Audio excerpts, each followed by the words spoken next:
would like to introduce to you the chief of the section in charge of USOAP, Mr. Nicolas Rallo.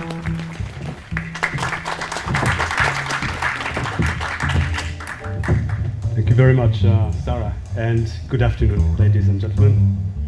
A very warm welcome to you all on this presentation on USOAP CMA. It's really my pleasure to share with you, and it's the first time with a public audience. First of all, I would like to ask, how many of you are familiar with the USOAP CMA? Because I see some familiar faces, yes? So that's about half the crowd. So for the benefit of all, if you don't mind, what I'll do is I'll start with some acronyms so that there's clear understanding between us all. Starting with USOAP. USOAP is the Universal Safety Oversight Audit Program of ICAO. It was launched in 1999 as a mandatory program, and it evolved over the years, going through different phases. And the latest phases, I would say, probably not the last one, but the latest is the CMA. CMA stands for Continuous Monitoring Approach, and it started in 2013 after a 2-year transition. With USOAP, what we do is we assess the implementation by the state of the so-called CE, and CE stands for critical elements. Do you know how many critical elements there are? 8. Perfect. The 8 critical elements of the state's safety oversight system, which means that we're not looking at operational safety by the providers, but the state's oversight capability. I've already mentioned effective implementation. The acronym is EI, and you see that everywhere. So when you see EI, we read EI by default. This is the average of the effective implementation of the 8 critical elements by the state, as assessed by ICAO.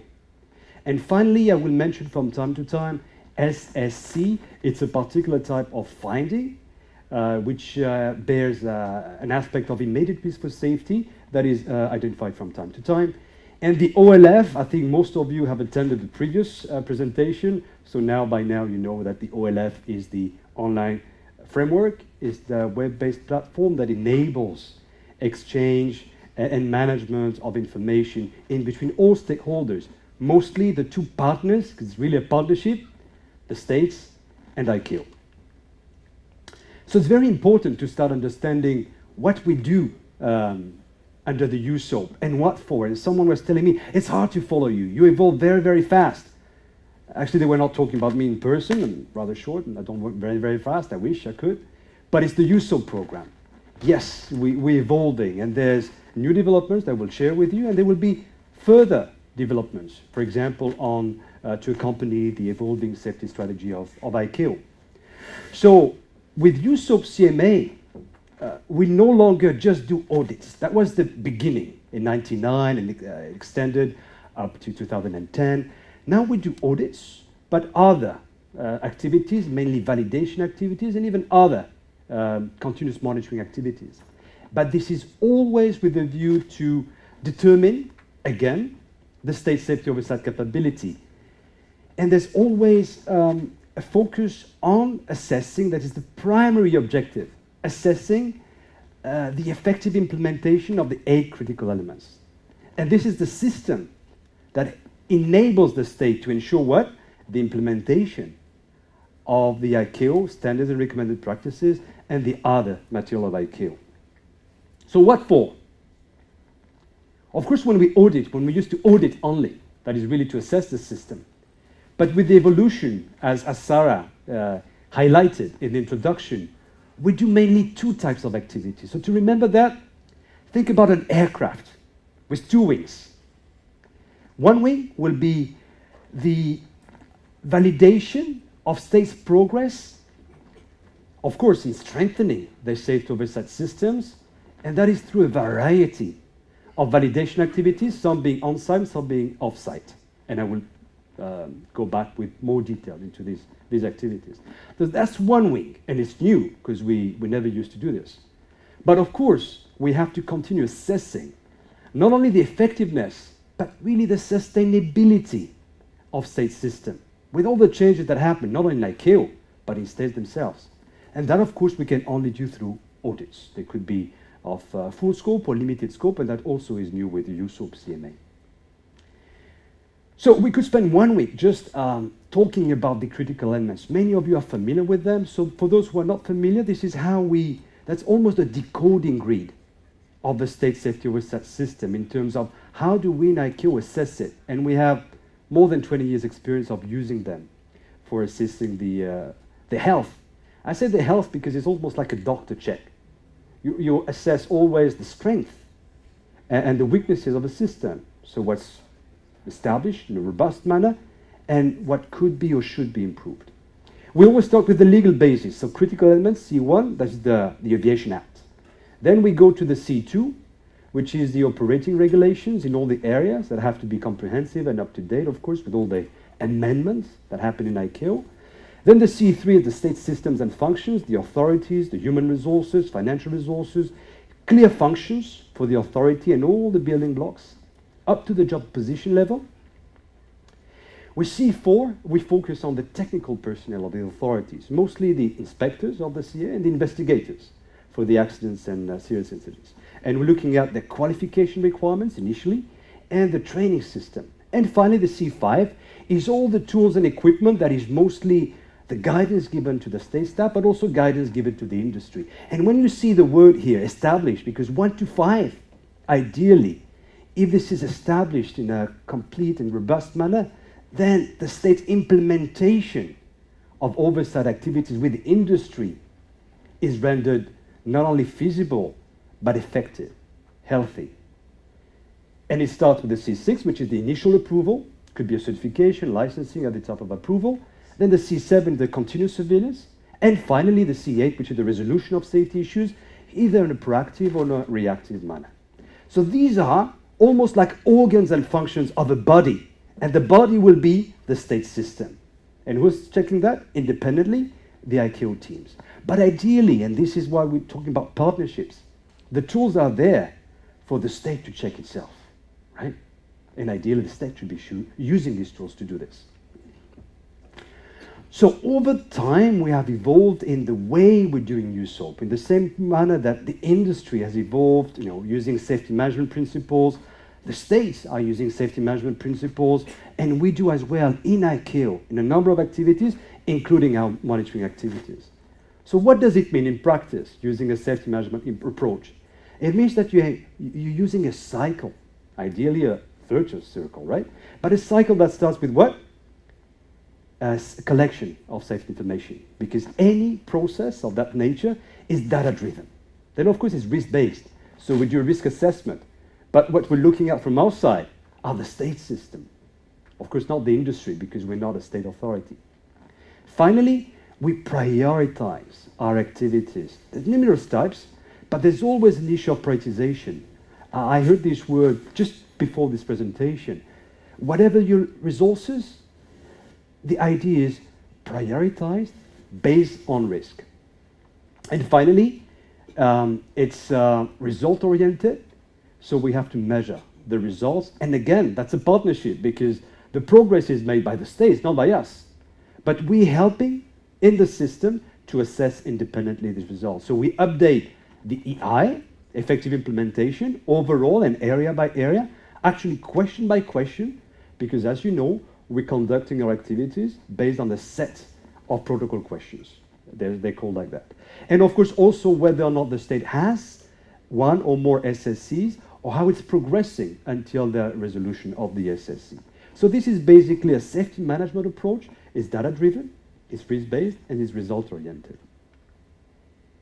We have 3 main USOAP CMA activities. We have many other. Of course, we have to do assessments of corrective action plans, etc. But we have 3 main activities. The first one is the classical one that we started years back, is the audit. Now we call it CMA audit. It's an on-site activity, of course, and it assesses in a systematic and objective way the state safety oversight system. As I said, it could be full scope, covering all areas: legislation, organization, personal licensing, operations, airworthiness, air navigation services, aerodromes, and finally, the investigation of accidents and incidents, and the safety data collection and processing systems. But it could be any of or set of these audit areas. The new type of activity that was introduced in 2013 is a validation activity type. It's on site. It's called ICVM, ICAO Coordinated Validation Mission. It's on site, but there what you do is you assess, you determine the effective resolution by the state. So here, the important thing to keep in mind as well is the evidence. It's evidence-based. So the state has to provide evidence before the mission, actually. And then this evidence is reviewed on site, it's collected, and it's validated by my team here in ICAO headquarters. And finally, and this is a brand new type of activity, it's called off-site validation activity. By definition, it's not on-site, it's off-site. Again, we validate the correction of the findings by the state, but this is for those questions that don't require a on-site activity. I have to inform you that at the very end of last week, we published a report, and it's available on the public website, on the activities and results of the USOAP CMA activities in the 3-year period between January 13 and December 15. So I really invite you to, it's free, it's available on the ICAO website, on the public website. I encourage you to go through it. It highlights results and activities.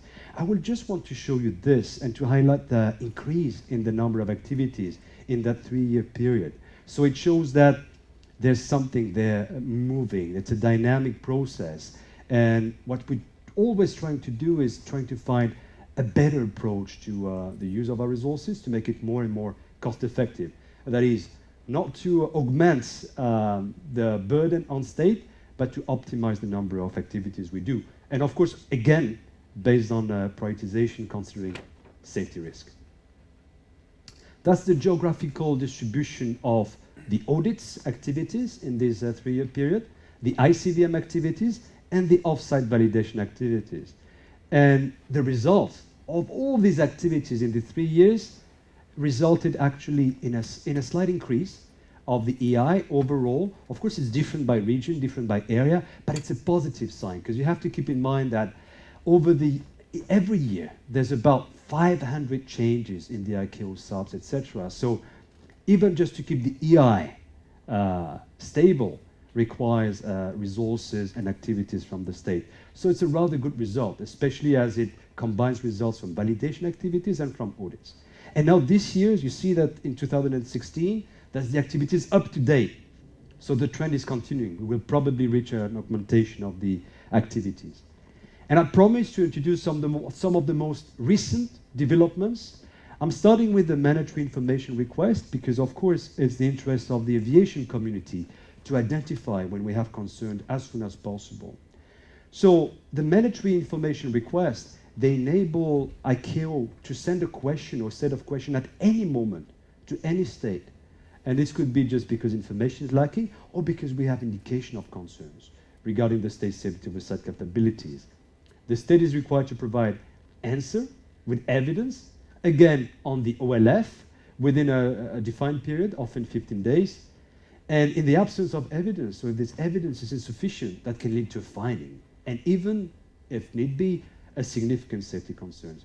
So why is this so important? Because it enables ICAO and the benefit of the aviation community to address concerns without having to go for an audit, which can take more than 1 year to schedule.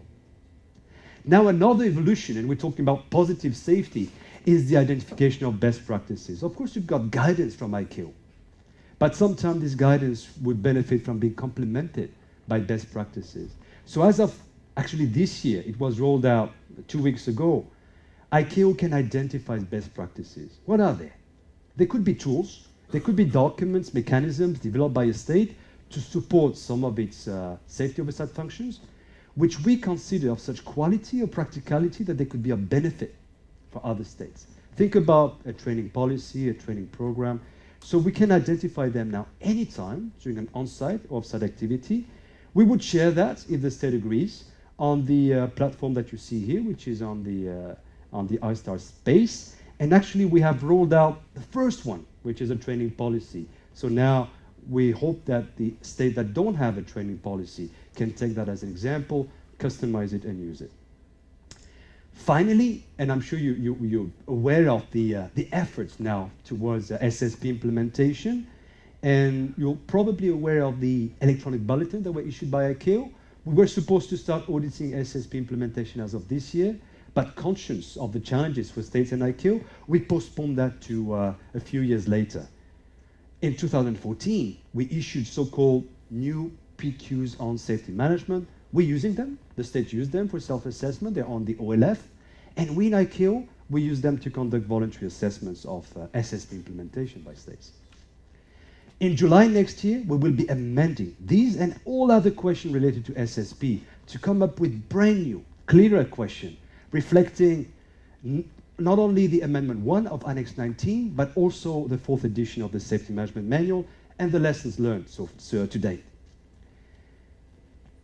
Officially, the audits on SSP PQs will start in 2020 for those states that will meet the criteria to be established. And this criteria will be established by ICAO in line with the Global Aviation Safety Plan. But in this 2-year transition period, we will approach select states for voluntary assessment of the SSP, audits of the SSP. Could be in one audit area, more audit area, but they will no longer be confidential. And the idea is also to collect best practices to share this with the rest of the states. In 2020, we start the audit for all states meeting the criteria. So this is the end of my presentation. Now it's time for you. If you have some question, I'll be very glad to answer them.